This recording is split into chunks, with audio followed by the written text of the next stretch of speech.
ఓం గం గణపతయే నమః. ఓం శ్రీ గురుభ్యో నమః. ఒకరోజు శ్రీ రామకృష్ణ పరమహంస దగ్గరికి ఒక భక్తుడు వచ్చి ఆయనకు పాదాభివందనం చేసి వారి పాదాల దగ్గర కూర్చొని ఇలా అడుగుతాడు, స్వామి, ఎంతటి వారికైనా కర్మను అనుభవించక తప్పదు కదా, మరి ఈ కర్మ అనేది ఎప్పటికి నశిస్తుంది? ఆ కర్మ నుంచి మనము ఎప్పటికి విముక్తులం అవుతాం అని అడుగుతాడు. అందుకు శ్రీ రామకృష్ణుల వారు ఇలా చెబుతారు, కర్మ యొక్క సాధారణ సూత్రం ఏమిటంటే, కర్మ ఫలాన్ని అనుభవించకుండా కర్మ నశించదు. న భుక్తం క్షీయతే జన్మ కోటిభిః అని అంటారు. అంటే దీని యొక్క అర్థం ఏంటంటే, కోటి జన్మలైనా సరే ఫలాన్ని అనుభవించకపోతే కర్మ అనేది నశించదు.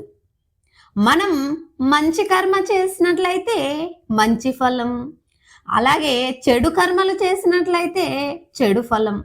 ఈ నియమం నుండి ఎవ్వరూ తప్పించుకోలేరు.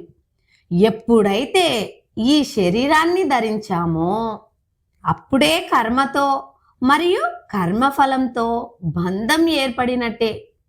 కావున కర్మఫలాన్ని అనుభవించవలసిందే. అయితే ఒక దూది పర్వతంలోకి ఒక చిన్న నిప్పురవ్వ పడినంతనే ఆ పత్తి పర్వతం అంతా కాలి బూడిదైపోతుంది. అలాగే ఆత్మ సాక్షాత్కారం పొందిన వారికి ఆ కర్మఫలాలు అంటవు. దూది పర్వతంలో ఒక చిన్న నిప్పు కణికని వేస్తే అది బయటికి కనపడకపోయినా దూది మొత్తాన్ని మెల్లగా దహించి వేస్తుంది. అలాగే మనలో ఏదో ఒక విధంగా జ్ఞానం అనే విత్తనాన్ని నాటగలిగితే చాలు, అది నెమ్మదిగా మొలకెత్తి మనలో జ్ఞాన జిజ్ఞాసను కలిగిస్తుంది. అలాగే మనలోని అజ్ఞానం అనేది నెమ్మదిగా తొలగిపోతుంది. అలాగే వారి పూర్వకర్మలు అన్నీ కూడా క్షీణించిపోతాయి. ముండకోపనిషత్తులోని మంత్రం ఈ విషయాన్ని గురించి చాలా స్పష్టంగా చెబుతుంది. ఆ మంత్రంలో వేదాంత సారమంతా దాగి ఉంది. ఆ మంత్రం ఏమిటంటే, విద్యతే హృదయ గ్రంథి ఛిద్యంతే సర్వ సంశయాః క్షీయంతే చాస్య కర్మాణి తస్మిన్ దృష్టే పరావరే. అంటే ఈ మంత్రం యొక్క అర్థం ఏమిటంటే, ఆ పరమాత్మను దర్శించినప్పుడు హృదయంలోని అజ్ఞాన గ్రంథి చెదిరిపోయి అన్ని సందేహాలు నశిస్తాయి. అప్పుడు అతని కర్మలు పూర్తిగా నశిస్తాయి. అనగా అవిద్య వల్ల ఏర్పడిన అహంకారం, కర్తృత్వ భోక్తృత్వ భావం తొలగి తాను శుద్ధ చైతన్య స్వరూపుడను అని అన్న జ్ఞానం కలుగుతుంది. అప్పుడు సందేహాలన్నీ నశించి పూర్వకర్మల బంధం తొలగిపోయి కర్మలు నశిస్తాయి. అంటే కేవలం బ్రహ్మజ్ఞానం వల్లనే మోక్షం కలుగుతుంది అని సమాధానమిస్తాడు.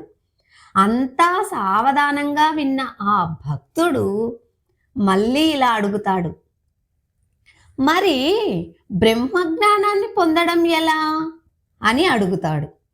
అప్పుడు శ్రీ రామకృష్ణుల వారు బ్రహ్మజ్ఞానంను పొందడానికి మనల్ని మనం సిద్ధం చేసుకోవాలి. అలా సిద్ధం చేసుకోవడానికి ఎన్నో సాధన మార్గాలు ఉన్నాయి. అవి ఏమిటంటే జపము, ధ్యానము, పూజ, పారాయణం, యజ్ఞాలు, దానం చేయడం, భక్తి.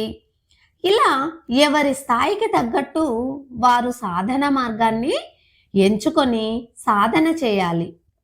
బుద్ధిహీనులైతే కర్మానుష్ఠానం చేయడం, కాస్త ఆలోచనాపరుడైతే కర్మయోగం, బాగా జిజ్ఞాస ఉంటే శ్రవణం మరియు మననం, ఇంకా పరిణతి చెందిన వాడికైతే నిధిధ్యాసనం. ఇలా ఎవరి స్థాయికి తగ్గట్టు వారు ఆయా సాధన మార్గాలను అనుసరించి సాధన చేయాలి. అయితే ఈ సాధనల వలన కర్మలు అనేవి నశించవు, కానీ వీటి వల్ల గత చెడు కర్మల ప్రభావాన్ని కొంత మేరకు తగ్గించుకోవచ్చు. అలాగే మంచి కర్మల ప్రభావాన్ని కూడా పెంచుకోవచ్చు. ఈ సాధనల వల్ల చెడు కర్మల వల్ల రావాల్సిన పెద్ద బాధను చిన్నదిగా మార్చవచ్చు.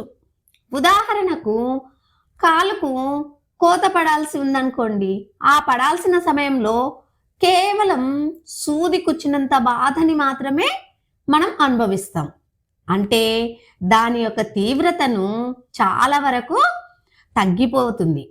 కావున బ్రహ్మజ్ఞానం పొందిన వారికి కర్మలు సంపూర్ణంగా నశిస్తాయి. అలాగే భక్తి, పూజ, పారాయణం వంటి వాటి వల్ల కూడా గొప్ప ప్రభావం ఉంటుంది. బ్రహ్మజ్ఞానం కలిగే వరకు మనం ఎంత తర్కం చేసినా, ఎంత ధ్యానం చేసినా, ఎంత ప్రార్థించినా, నేను ఈ శరీరం అన్న భావన మనలో మరియు మన ప్రవర్తనలో అలాగే ఉంటుంది.